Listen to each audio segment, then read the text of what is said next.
Chapter 13. Coen Martens.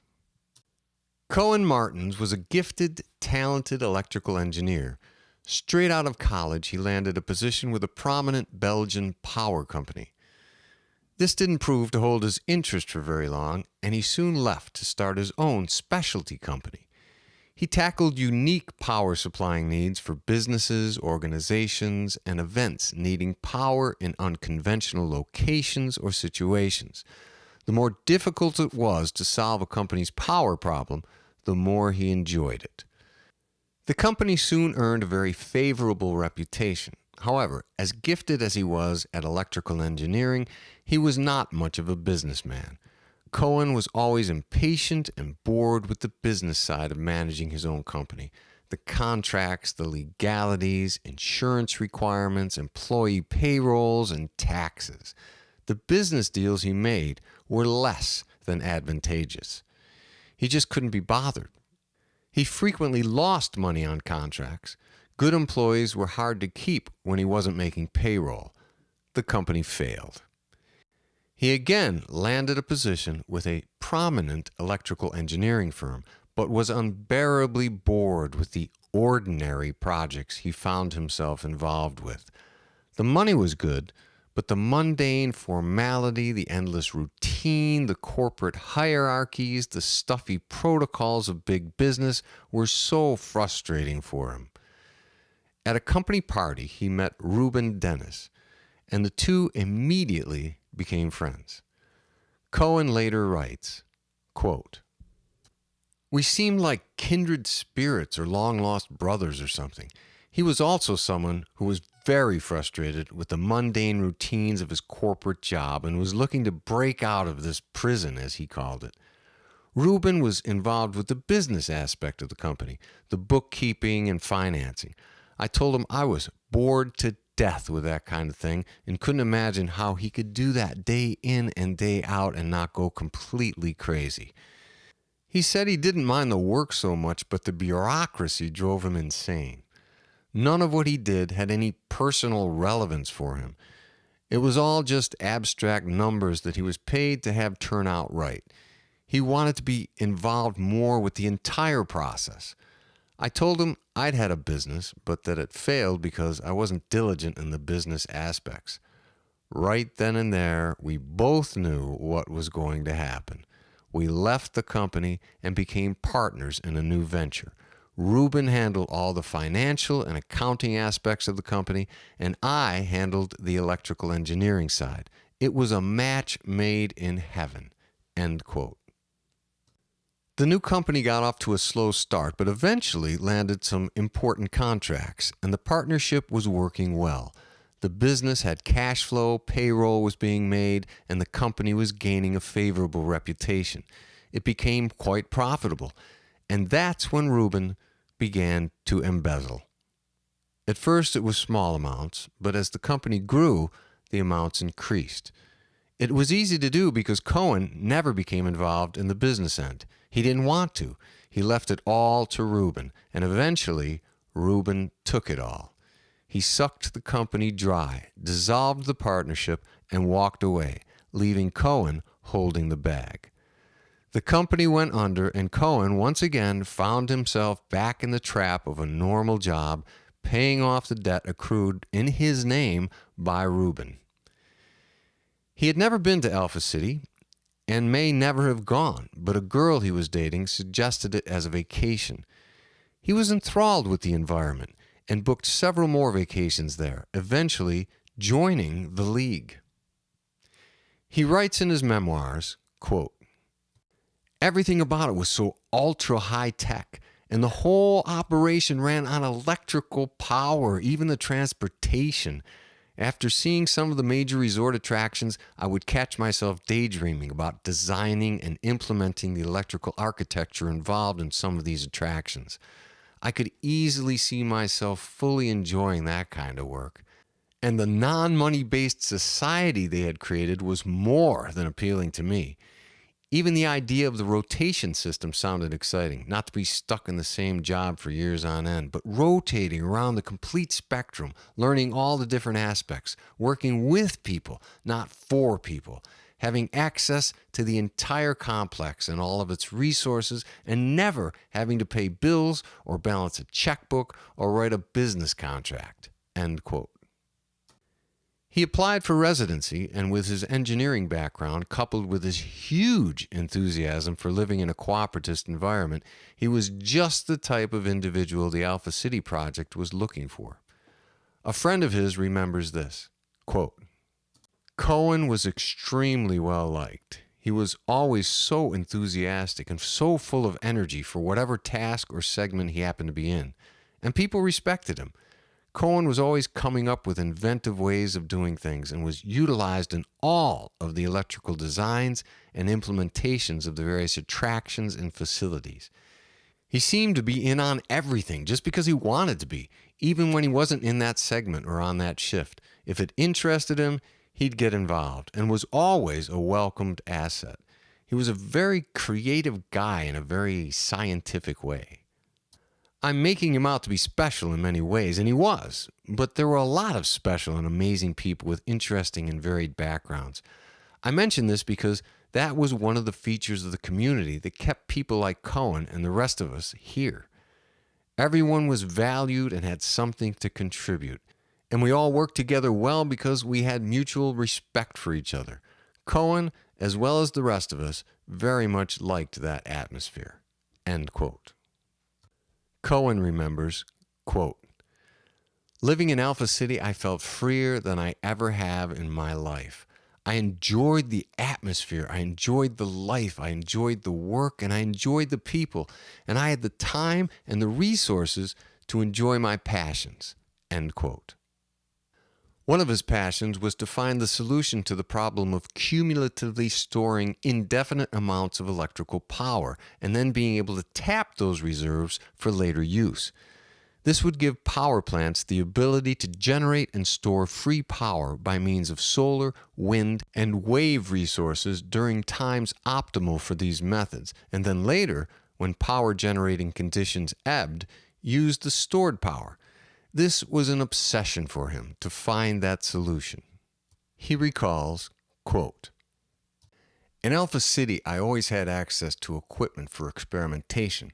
If I had an idea, I could quickly pull together the means to test it. I remember one day an idea came to me. It was kind of elusive, In the beginning, it was sort of a nagging sensation. I couldn't quite put my finger on it, but I knew something was there. It seemed so simple, too simple and yet intriguing. Something told me to hold on to that idea and mull it over for a while. It was a way to get electrical current stuck in an endless loop, chasing its own tail, so to speak. It seemed like an interesting thing to do and might have some sort of practical application somewhere down the road. I couldn't help thinking that if I could somehow alter the amount of current in this endless loop by expanding or contracting it in some way, then it may have possibilities with regard to electrical storage. But I was getting ahead of myself. I didn't even know if this looping theory would work. I diagrammed 20 or more designs of a hoop-like mechanism that could be fed with current and continually looped. The first time I tested it, I almost burned down the place. The hoop heated up very quickly. Luckily, I had a way to divert current to ground before it started a fire. That's when I got excited. The loop created a kind of perpetual motion. The electric current would spin theoretically forever, and it created heat in the process. I imagined an infinite source of heat energy. As I experimented with it, I discovered ways to feed this loop increasing amounts of power, creating increasing amounts of heat. I also experimented with different size hoop mechanisms and various conductors. In order to somehow control the amount of heat, and therefore the amount of current, I had to figure out a way of siphoning out power without disturbing the looping effect. Whenever I would divert power from the loop, all the power would divert at once, leaving none left in the loop. This proved to be the most challenging part, though the discovering of the looping phenomenon itself, with its heat-generating possibilities, was enough to make science history, and certainly revolutionize the power industry. Still, it became a personal obsession for me to be able to control the amount of current in the loop. I gave up countless times, resigning myself to the fact that it was impossible, and I would just go ahead and reveal to the world what I had already discovered. I'd be rich and famous, and then could continue working on the solution. When I had all but lost hope, an idea came to me. Again, it was so simple. I was kicking myself for not having seen it sooner. I actually had the answer. It was right in front of me. I just couldn't see it. I guess because it was so obvious.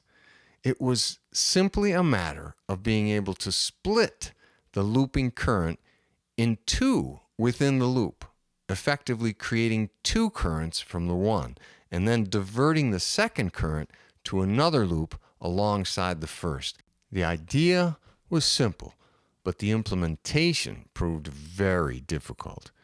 After a great deal of experimentation, I was finally able to do it.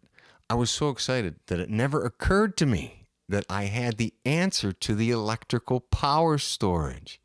I was only thinking that now I could control to some degree the amount of heat generated, but in fact, I had the ability to create a loop, feed it with more power, and siphon off increments of that looping power.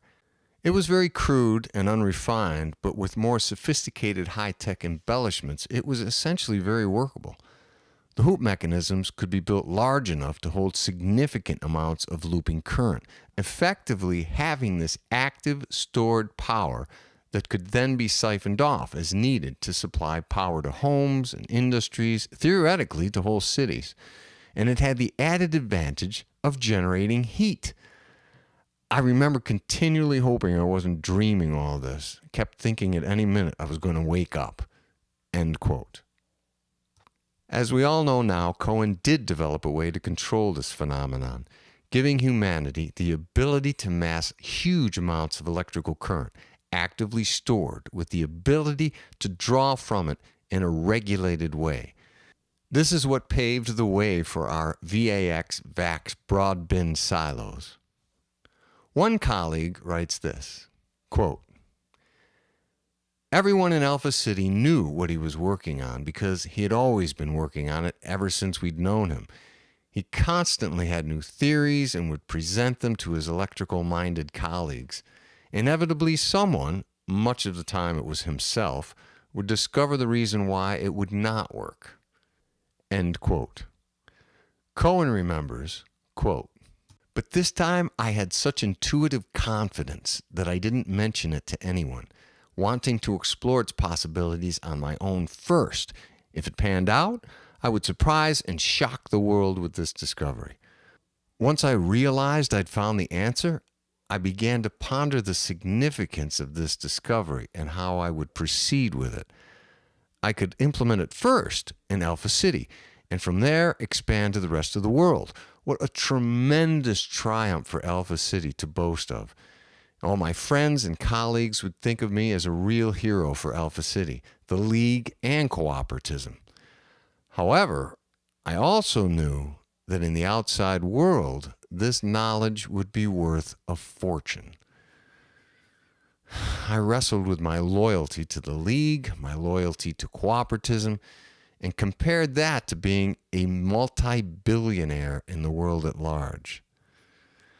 I looked at my continued worry-free life in Alpha City versus living like a king in the outside world, and then I began to speculate about the future of Alpha City. It certainly enjoyed a great deal of success at the moment, but would it continue? And if it was just a fad, something that in time would lose its novelty, I might find myself back in the real world someday, having given away my one chance for massive wealth." End quote.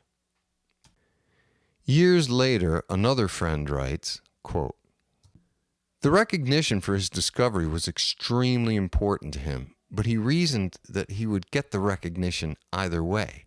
The material rewards for him were far greater in the outside world. You can't really fault him for making the decision he made. What normal human being would not be swayed by that kind of wealth? And so he made his decision. He would leave Alpha City. He told us, his Alpha City friends and colleagues, that he needed to get away for a while. He said he had some unfinished personal business in the outside world and that he was going to take an indefinite leave of absence and that he would keep in touch. He realized we all eventually would learn why he left and that he might not be able to face us after that. Of course, the guilt was all in his own head. None of us in Alpha City would have resented him for his decision. Yes, it would have been a great asset for Alpha City and the entire cooperatist cause, but we were his friends and would not have held it against him. End quote.